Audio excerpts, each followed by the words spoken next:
Good morning, everyone. Welcome to our third class meeting. Um, I just want to give a few shout outs before we get started with our reading this morning. Behind me, you can see, hopefully. Um, Yay, Mason, reading your AR books and taking quizzes. There may be a few more of you that I will be checking after this. And also, yay to Zoe and Diego and Antonio.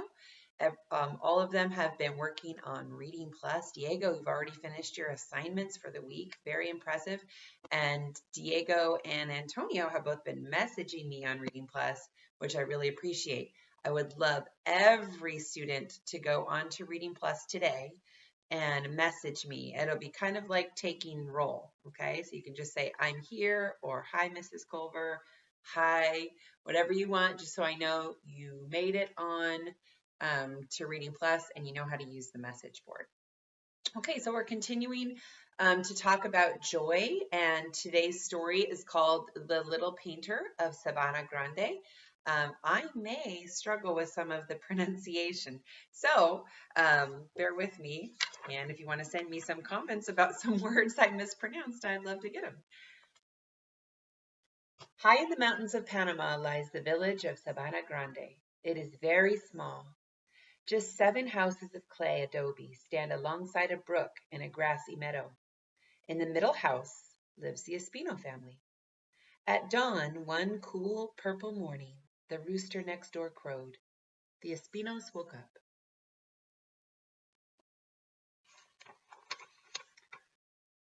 Papa went off to the meadow to milk the cow. Mama stirred up the fire in the open-air kitchen and fried golden breakfast tortillas. Fernando rolled up his straw sleeping mat and put it in the corner. He hurried to the kitchen to eat his tortilla right away. This was an important day. At school, Fernando had learned to draw colored pictures with crayons. Now school was out for the dry season vacation, and Fernando was going to paint for the first time. His teacher, Senora Arias, had told him exactly how the country people of Panama made their paints.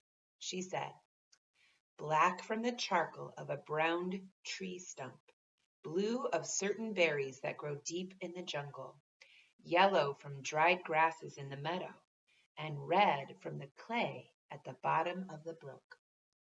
Does that remind you about what we learned about the Chumash and how they made their paint?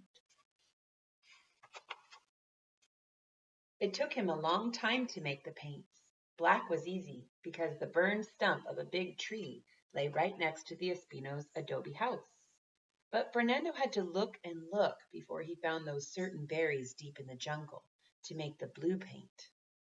In the corner of the meadow, he found a patch of very dry grass, and from that he made a large pot of yellow. He wandered up and down alongside the brook, looking for clay. The fast-flowing water was too deep for him to reach down to the bottom. At last he came to a bend in the brook where the water was shallow.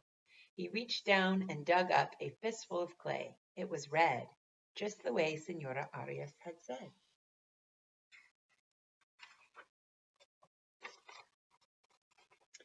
Now his paints were stirred up and waiting, black, blue, yellow, and red, in 4 bowls.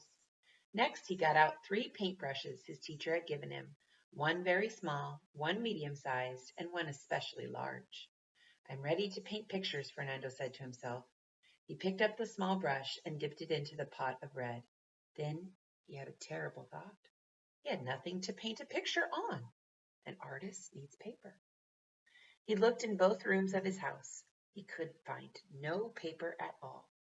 He ran from house to house, asking everyone in Sabana Grande for paper to paint on. None of his neighbors had any, not a scrap.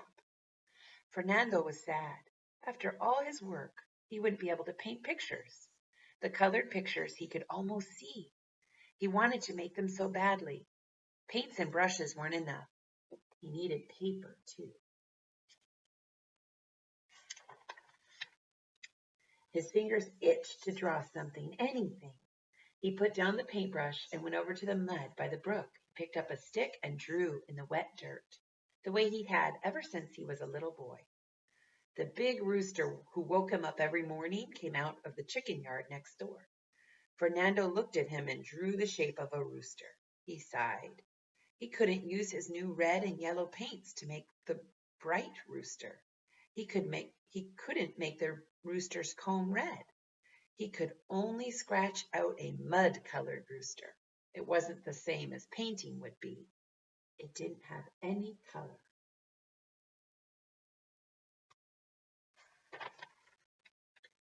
Fernando looked around at the adobe houses of the village. Suddenly he got an idea.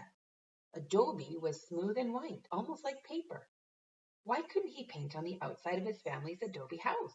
No, Papa said. Whoever saw pictures on the outside of a house? No, Mama agreed. What would the neighbors say?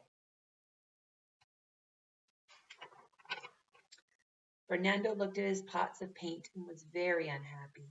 He wanted to paint pictures more than anything else he could think of. At last, Papa said, I can't stand to see my boy so miserable. All right, Fernando, go ahead and paint the house. Mama said, do your best, Fernando. Remember, the neighbors will have to look at your pictures for a very long time.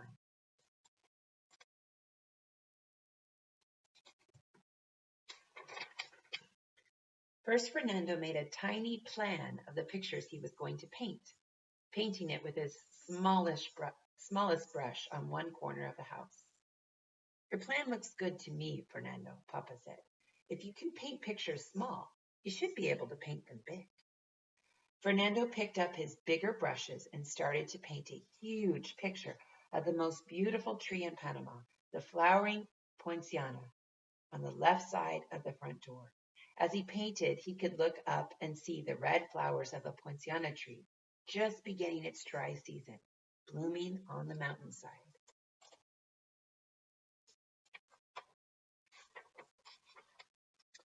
The neighbors were very surprised.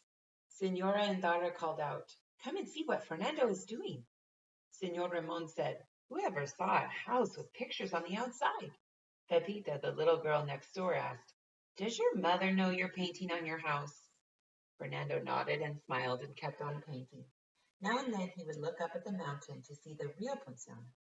After a week, its flowers faded and died. Fernando's tree grew bigger and brighter and redder. On one branch, he added a black toucan with a flat yellow bill. On another branch, a lazy brown sloth hung by its 3 toes. With a sloth, a toucan. Oh, sorry. The toucan.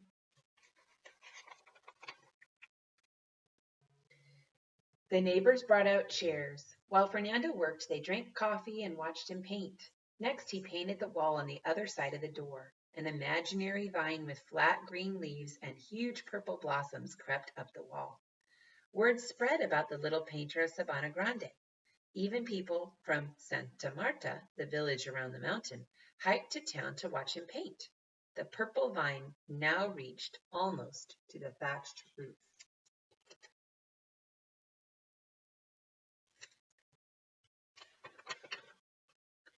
One day, Senora Arias came from the school in Santa Marta. Why was his teacher looking for him? Fernando wondered. It was still dry season, when there wasn't any school. It hadn't rained for a month. School's not starting yet, his teacher said. I came to see your painted adobe house that everyone in Santa Marta is talking about. Fernando, you did very well with those paintbrushes. I like it. She turned to the neighbors. Don't you? We certainly do, the neighbors agreed. They poured some coffee for the visiting teacher.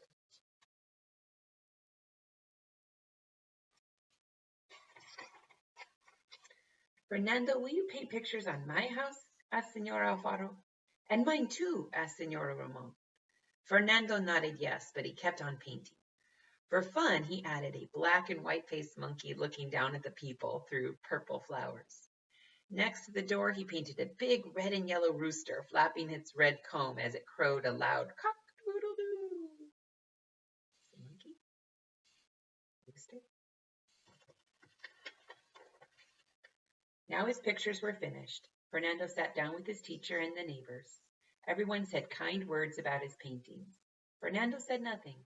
He just smiled and thought to himself, there are still 6 adobe houses left to paint in Sabana Grande.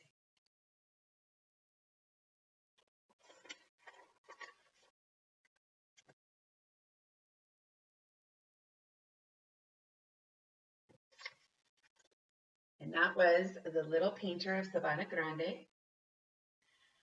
Think about, how did the character Fernando find joy?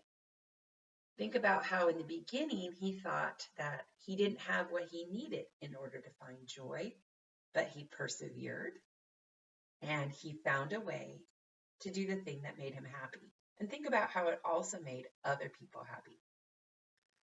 I would look forward to you writing to me in your journals today about something that you did in your house that either made you happy or someone else in your house happy. I would love to see that.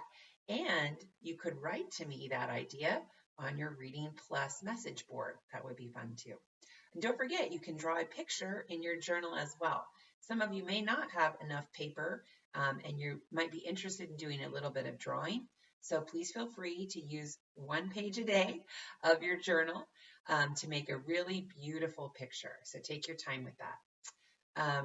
Also, you could please feel free at night, whenever your parents are home, to have them take a picture of your work and send it to me on Class Dojo. I'd love to see a picture of your work. I'd love to see a picture of you working on your work. I miss you. Okay, we'll talk soon. Bye, students.